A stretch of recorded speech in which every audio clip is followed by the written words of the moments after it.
नमस्ते ध्यान पथ के सभी दोस्तों को। और आज फिर हम हाजिर हैं एक कहानी के साथ।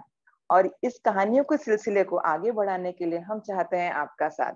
तो कृपया आप भी आगे आएं और ऐसी ही प्रेरणादायक कहानियां लोगों के साथ बांटें, शेयर करें ताकि उनके जीवन में भी परिवर्तन आए। देखिए आज अविनाश जी के खजाने में से हमारे लिए क्या शिक्षा निकलती है। अविनाश जी, आपका बहुत स्वागत है। नमस्कार अनुपमा जी, और सभी साथियों को भी मेरा बहुत बहुत नमस्कार। आज मैं एक कहानी सुनाऊंगी जिसका शीर्षक है झूठ सच की ईंटें। और ये है भगवान से शिकायतें कर रही आत्माओं की कहानी। ऐसा होता है कि एक बार भगवान के पास बुरी शक्तियों वाले, बुरी आत्माओं वाले लोग जो है वो जाते हैं और शिकायत करते हैं कि हमारे साथ इतना बुरा व्यवहार क्यों किया जाता है। हमारे घर खंडहर की तरह होते हैं, हमसे कोई बात नहीं करता है, हमें कोई अच्छे साधन नहीं मिलते हैं, और अच्छी आत्माओं को पूरी तरह से शानदार महलों में रहते हैं, उनको सपोर्ट भी की जाती है, का सब लोग केयर भी करते हैं, उनकी सब रिस्पेक्ट भी करते हैं। तो ऐसा क्यों होता है? तो भगवान कहते हैं मैं कोई भेदभाव नहीं करता, मैं तो तुम दोनों आत्माओं को एक ही तरह का, एक ही तरीके से ट्रीट करता हूँ, सब कुछ करता हूँ।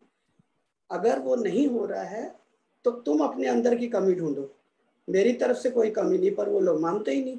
वो आज सोच के आए हुए हैं कि भगवान को हम मना के छोड़ेंगे कि तुम हमारे साथ भेदभाव करते हो, और इस भेदभाव को या तो रोको या कोई तरीका बताओ या हमारा संभाव करो। भगवान उनको बहुत समझाते हैं, आखिर में वो नहीं मानते। तो भगवान कहते हैं ठीक है, मैं तुम्हारा इलाज करता हूँ। वो अच्छी आत्माओं को बुलाते हैं और उनको कहते हैं देखो ये बुरी आत्माएं मेरे पास आई हैं और काफी देर से ये आर्गुमेंट कर रही हैं, बहस कर रही हैं, बातचीत कर रही हैं कि उनके साथ भेदभाव होता है। तो मैं अब ऐसा कर रहा हूँ कि तुम दोनों के शहरों को, एक ही शहर में तुम लोग के है, तो मैं तुम दोनों को दो अलग अलग शहर दे देता हूँ और तुम्हारे ये दोनों का बिल्कुल खत्म कर देता हूँ, खंडहर कर देता हूँ। उसके बाद तुम जो है नया अपना निर्माण करो। अच्छी आत्माएं भी अपना निर्माण करें, बुरी आत्माएं भी अपना निर्माण करें। बुरी आत्माएं फौरन चिल्ला पड़ती है, हमारे को साधन कहाँ से मिलेंगे, हम कैसे बनाएंगे, हम कैसे करेंगे, हम तो जब भी कोई बनाने लगते हैं हमें कोई सहायता ही नहीं करता। वो कहते हैं सभी का होगा, अब मैं तुम लोगों को मटेरियल भी दूंगा बनाने के लिए। तो तुम एक एक ईंट होगी, जितने लोग दुनिया में झूठ बोलेंगे एक होगी झूठ की, और जितने दुनिया में लोग सच बोलेंगे एक होगी। चॉइस तुम्हारी है, जिसने चुनना है पहले चुन लो। तुम लोगों को शिकायत है बुरी आत्मा की, तो तुम लोगों को ज्यादा शिकायत है ना, तुम पहले चुन लो तुम्हें झूठ की ईंटें चाहिए या सच की ईंटें चाहिए। वो लोग अपने मन में सोचते हैं ज्यादा तो बोलबाला झूठ का ही है, सच्चा तो है वो कभी जीतता है बड़ी मुश्किल से, और लंबा तो परेशानियों में ही रहता है। तो हम ना झूठ की ईंटें लेती हैं, झूठ बोलने वाले बहुत है, हमें ईंटें ज्यादा मिलेंगी, फटाफट हम अपने शहर का निर्माण कर लेंगे। तो कहते हैं जी हमें तो झूठ की ईंटें चाहिए, लेकिन मजबूत कौन सी होंगी? फिर उनके मन में शक आ जाता है। वो कहता है, भगवान कहते हैं दोनों ईंटों की मजबूती एक बराबर है, बस ये है कि झूठ की ईंटें झूठ से बनेगी, सच की ईंटें सच से बनेगी। अब कौन कितना दुनिया में झूठ बोल रहा है या सच बोल रहा है, उसके हिसाब से तुम्हें मटेरियल मिलता है। वो कहते हैं ठीक है, हमें झूठ की ईंटें चाहिए। शुरू कर देते हैं।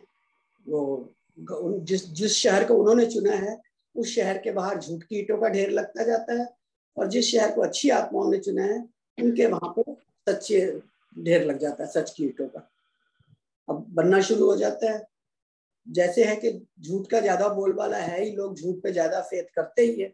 शुरू शुरू में उनकी झूठ की ईंटों का अंबार लग जाता है, बहुत ढेर। वो अपना बनाना शुरू कर देते हैं। 2-4 दिन में उनका जो है काफी बड़ी कंस्ट्रक्शन हो जाती है। और उधर सच्ची आत्माओं के लिए जो सच की ईंटें हैं अच्छी आत्माओं के लिए बहुत कम आ रही हैं, तो वो शाम तक में मुश्किल से 2 दीवारें ही खड़ी कर पाते हैं। वो बड़े खुश होते हैं अच्छी आत्मा, बुरी आत्मा वाले के, देखो हमने तो इतना सारा खड़ा कर लिया, इनका तो कुछ खड़ा ही नहीं हुआ। ऐसे ही 2-4-10 दिन होते हैं, इनका बढ़ता ही जाता है, और बुरी आत्माओं और अच्छी आत्माओं का जो है वो स्लो चल रहा है। आ रही हैं ईंटें, सच बोलने वाले भी हैं, लेकिन स्पीड बहुत स्लो है। करते करते करते 8-10 दिन बीत जाते हैं।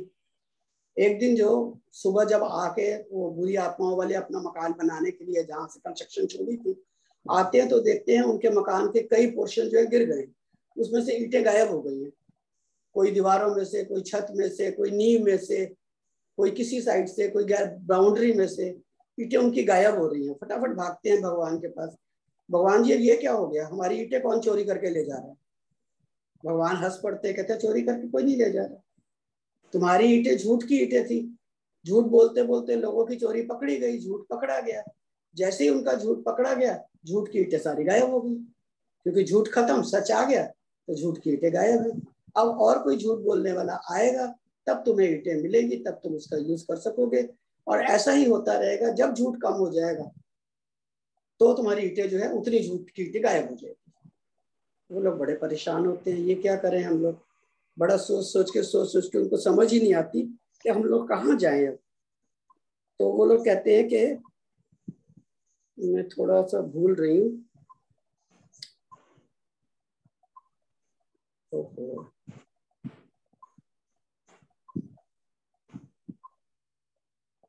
नहीं आ रहा। तो वो एक आत्मा बोलती है कि इस निर्माण के लिए हमें जो है ईंटें ज्यादा दीजिए। वो कहते हैं हम कहाँ से मिलेंगे हमें ईंटें, या तो ये बताइए। कहते हैं इसका कोई पृथ्वी पर कोई इंसान सच बोलता जाएगा और झूठ छोड़ता जाएगा तो आपको ईंटें मिलेंगी, या झूठ बोलता जाएगा तो झूठ वालों को मिलेंगी। तो इसलिए जो है इसके लिए कोई सही मापदंड नहीं हो सकता कि आज आपको 100 ईंटें मिलेंगी, आज आपको 500 ईंटें मिलेंगी। ये तो झूठ और सच की ईंटें हैं, झूठ बढ़ता जाएगा ईंटें बढ़ती जाएंगी, सच बढ़ता जाएगा सच की ईंटें बढ़ती जाएंगी। वहां अच्छी आत्माओं का निर्माण जो है वो धीरे धीरे चल रहा है। जैसे वो होता है ना कछुआ और खरगोश वाली कहानी, कि कछुआ जो है वो धीरे धीरे चल रहा है, लेकिन स्टेबिलिटी से चल रहा है। और बुरी आत्माएं जिस दिन झूठ की ईंटें ज्यादा आ जाती हैं, फटाफट फटाफट फटाफट खड़ी कर देते हैं और बड़े खुश हो जाते हैं, चौड़े होकर बैठ जाते हैं। अगले दिन जब झूठ की ईंटें कम हो जाती हैं, उनका निर्माण फिर ढह जाता है, फिर वो वहीं के वहीं आ जाते हैं। तो वो कछुआ खरगोश की कहानी इनकी चलती रहती है, चलती रहती है। इनको कहीं से गायब हो जाती है ईंटें, कब कहाँ आ जाती है पता ही नहीं लगता। तो भगवान मुस्कुराते हैं और बोलते हैं, आप बताओ तुम लोगों ने झूठ को पसंद किया, झूठ लिया, अब झूठ तुम्हारा पकड़ा गया, तो इसमें बताओ मैं क्या कर सकता हूँ। अगर झूठ पकड़ा जाएगा तो झूठ की ईंटें कम हो जाएंगी, अगर सच आ जाएगा सामने तो सच की ईंटें बढ़ती जाएंगी। तो वो लोग फिर समझ जाते हैं कि हमारे अंदर कमी क्या है। तो अच्छाई और सच्चाई से चलने वाला जो है उसकी जो है स्लो होगा, धीरे होगा, लेकिन उसका काम बनेगा तो स्टेबिलिटी से बनेगा, पुख्ता काम होगा। जैसे कहते हैं ना कि अच्छी नींव हो, अच्छी मजबूती से बनाया जाए तो मकान पुख्ता बनता है, मजबूत बनता है। तो इसी तरह सच्चाई और अच्छाई के रास्ते पर चलने वाले जो भी लोग होंगे, जो भी आत्माएं होंगी, उनका काम जो है वो पुख्ता होगा, मजबूत होगा, स्टेबल होगा, काफी दिन चलेगा, लोग उनकी प्रशंसा भी करेंगे, उनका साथ भी देंगे। तो हमें इस कहानी से ये शिक्षा लेनी चाहिए कि झूठ के पैर नहीं होते, झूठ ज्यादा दिन नहीं चलता। तो हमें झूठ को छोड़ के सच का साथ देना चाहिए। सच जो है धीरे आता है, धीरे रहता है, लेकिन टिकता देर तक है, उसका जाना मुश्किल हो जाता है। तो हमें इस चीज को अपने अंदर, अपने मन में, अपने दिमाग में ये अपना लेना चाहिए कि झूठ के पैर नहीं होते, झूठ टिकता नहीं है, पकड़ा ही जाता है, और जब पकड़ा जाता है तो उसकी इमारत ढह ही जाती है। तो हमें सच के रास्ते पे चलना चाहिए।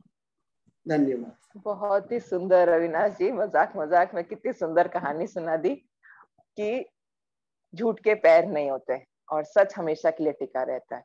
बहुत ही खूबसूरत। दोस्तों, आपको ये कहानी जरूर पसंद आई होगी, तो इसे शेयर करें अपने दोस्तों के साथ, परिवारजनों के साथ, और हमारे साथ जुड़े। और ऐसी ही कहानियों के साथ इस मंच में आप सभी का स्वागत है।